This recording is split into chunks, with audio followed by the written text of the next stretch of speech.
So ngayon mga master, magkarga tayo ng R22. Paano tayo magkarga ng V4 at saka liquid. So panoorin nyo.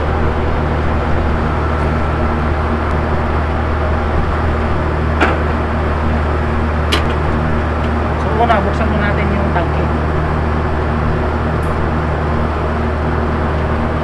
Tapos cords natin para lalabas yung hangin dito. Cords natin ng konti dito.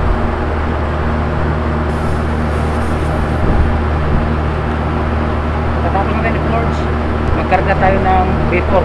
So bubuksan natin itong blue na pipe, itong blue side, may suction pipe.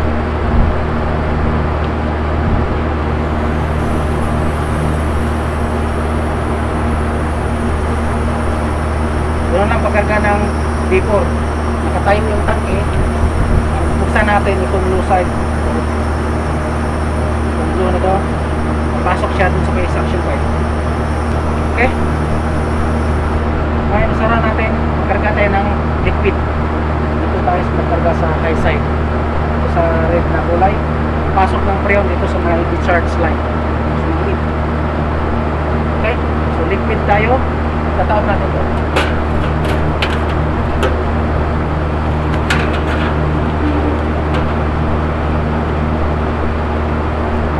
Buksan natin pag liquid. Ito. High side. Pasok ng freon ng liquid dito sa may discharge line. Maliit na kayo. So buksan natin pag liquid. Patawag yung tangke.